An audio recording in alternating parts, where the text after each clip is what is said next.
Good afternoon, everyone. Today we're going to do a video on equations with factorial functions. And so it's going to be a blend of using factorials and solving quadratics with factoring to actually find a solution for n. So for our first one, I'll remind you of what a factorial really means if it's been a little while since you've studied factorials. So for example, 5 factorial means the product of 5 with every integer that comes before it, all the way down to 1. So for example, 5 factorial is 5 times 4 times 3 times 2 times 1, okay? And so one more, if we have 2 factorial, that's simply 2 times 1. So using this idea with n factorial, n being some variable, some integer variable, if we actually write this out, we'll see that these two parts of our equation actually kind of simplify down really, really nicely. And so n factorial, if we actually write it out as a product of integers, is going to look like n times the number before n, so 5 times the number before 5, n times the number before n, so n times n minus 1, times the number before that, which would be n minus 2, times the number before that, n minus 3, times all the way down to, let's say, 2 times 1, till we're at the end, okay? And then we're going to have all of this over n minus 2, so whatever n was, 2 smaller than that number, 2 smaller than that integer factorial. And so we're going to start now at n minus 2, and we're going to go again downwards from there. And so the number before n minus 2 is n minus 3, just like we see from here to here. Okay, and you're going to notice that some of the factors are repeated in the numerator and in the denominator as well. And so if we continue down the line, we'll have again times 2 times 1 at the trail end of our denominator. Now, we still have an equation, so all of this is equal to 20. And so while this looks daunting and horrifying at first, if we look at the factors that are common to both the numerator and the denominator, we see a lot of this simplify right down. And so you'll see that n minus 2 is common to both numerator and denominator, n minus 3 likewise, and you can imagine the rest would be as well, all the way down to 2 and 1. And so the denominator is entirely simplified down or canceled out, and all we have left in our numerator are the first 2 terms of our product, namely n times n minus 1. And we still have an equation saying that is equal to 20. And so now with everything else canceled out and gone away, all we have left is n bracket n minus 1 is equal to 20. And while this may not be obvious, you might be able to think of the answer to this, or we can expand this using distributivity, and we have n squared minus n is equal to 20. Now this is a quadratic, it's not equal to 0, so we can get it in that form quite readily, subtracting 20 from both sides, and now we have a nice traditional quadratic that we equate to 0, and so we can factor this quadratic to find our 2 solutions.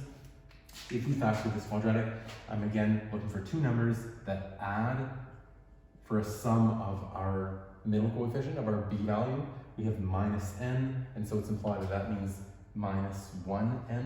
And so our b value, our middle coefficient is negative 1, and we look for 2 numbers that also have a product of the constant term, i.e. of negative 20. And so now we're thinking what 2 numbers, what 2 integers multiply for a product of negative 20 and add for some of negative 1. If the answer doesn't jump out at you, if it does, by all means go ahead and write them down. If not, let's take the time to write down the list of factors of, let's say, negative 20. And so we'll have 1 and 20, we will have 2 and 10, and finally we'll have 4 and 5. And so we're keeping in mind that we can have the positive or the negative versions of each of these factors, however it suits us best. And so what 2 numbers multiply to make negative 20 and add for a sum of negative 1? Another way to think about that is that have a difference of 1. And so the only 2 candidates are clearly, let me use the blue marker to highlight the 2 factors that we're actually going to use. We're going to use 4 and 5, but they need to add up to make negative 1, and so we're going to go with negative 5 and positive 4. And likewise, negative 5 times positive 4 will give us our desired product of negative 20. And so now we can factor right down. We have an n squared coefficient of 1, right? That's 1n squared. And so we can factor right down into 2 brackets with a binomial in each one. In the first bracket, we'll have n minus 5. In the second bracket, we'll have n plus 4, and this is equal to 0. And once again, we can look at the idea of when we multiply two integers together to make 0, there is no way for two numbers to multiply to make 0 without one of them being 0. There are no two non-zero numbers that have a product of 0. And that means that either our first bracket is equal to 0 or our second bracket is equal to 0, or both. In any case, if n minus 5 is equal to 0, then we get our solution n is equal to 5. And if n plus 4 is equal to 0, then we get our solution n is equal to negative 4. However, in the context of the equation we're actually trying to solve, we're involving ourselves with n factorials and n minus 2 factorials. Now, factorial functions are only defined, sorry, we had 2 factorials equal to 2 times 1. Our factorial functions are only defined for positive integers, right?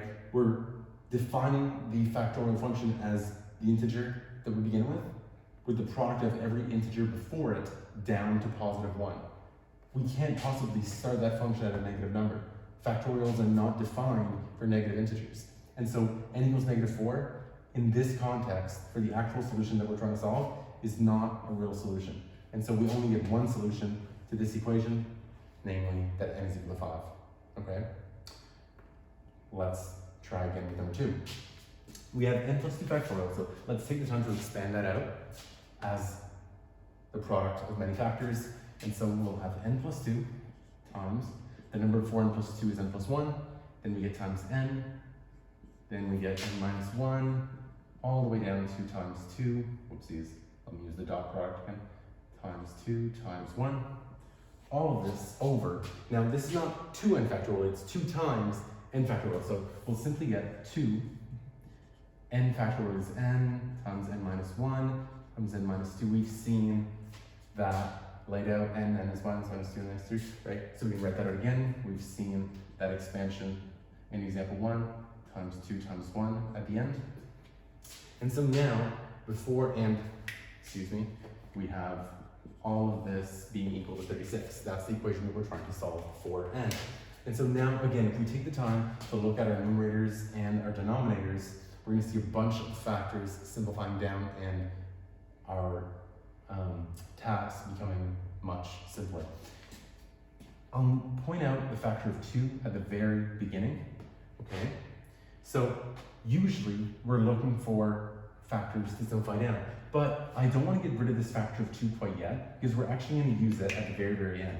What I will leave out is that I'm going to factor the factor of 2 that is inside the expansion of n factorial, okay?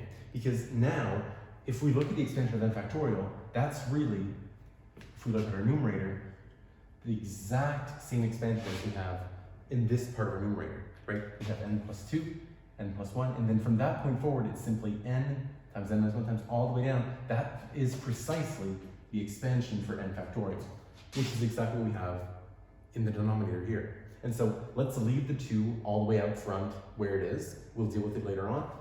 And let's note that we have n factorial common to both the numerator and the denominator.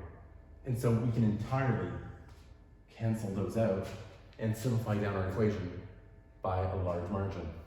So now, with those completely out of the picture, all we have left is n plus 2 times n plus 1 all over. All we have left from the denominator is that 2 out front that we didn't get rid of because we wanted to have a simpler simplifying process of n factorial over n factorial. And so the 2 is still in our denominator, and we still have our equation being equal to 36. Now, the numerator is simply 2 binomials multiplied together, 2 linear binomials multiplied together. And so I'm actually going to start by multiplying both sides by 2. So the denominator of 2 now cancels out, and now what we have is n plus 2 bracket n plus 1, and on the other side 36 times 2 is 72, and you might see a similar pattern to our first equation over here. If we expand these 2 brackets that are multiplied together, we might start to see what we're going to have. We're going to get quadratic coming out. And so if we use distributivity to multiply through, I'm sure you guys have seen this before, what we're going to get is n squared plus 3n plus 2 is equal to 72, which is again a nice quadratic, not too horrifying to try to solve, we want to get it equal to 0, and so let's subtract 72 from both sides. 72 cancel out, and so now we have n squared plus 3n minus 70 equals 0. Okay, and to solve this, we have a nice n squared coefficient of 1, so we know we're going to be able to factor right away without having to subject ourselves to distributivity, and so that's a good thing. So to factor this quadratic, we're looking for two numbers that add, have a sum of positive 3, and a product that multiply to make negative 7. So again, we're looking for two numbers that add to a sum of positive 3. That's our middle coefficient, our b value, positive 3, and multiply to make negative 70, our c value. Multiply to a product of negative 70. And so again, the answer might jump out at you. If not, you can look at the factors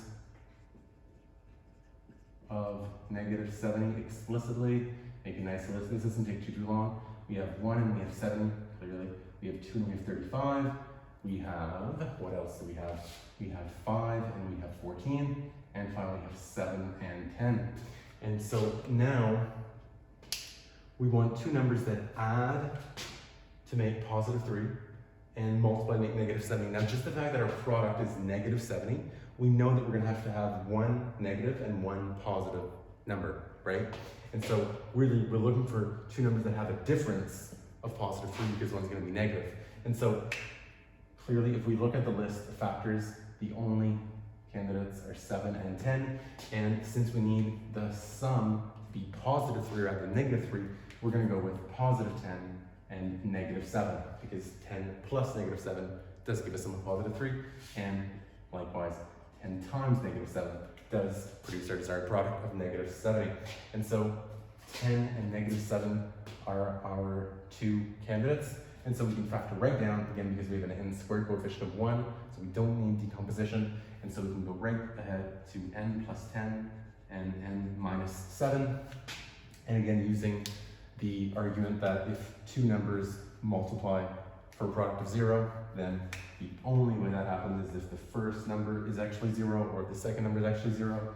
And so either bracket or both brackets have to be equal to 0. And so if n plus 10 is equal to 0, we get a solution of n is equal to negative 10.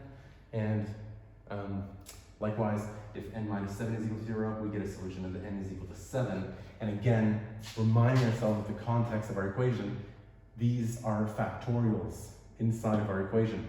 And factorials are only defined for positive integers, for positive values. And so we have an n factorial down here, that's enough for us to go off of.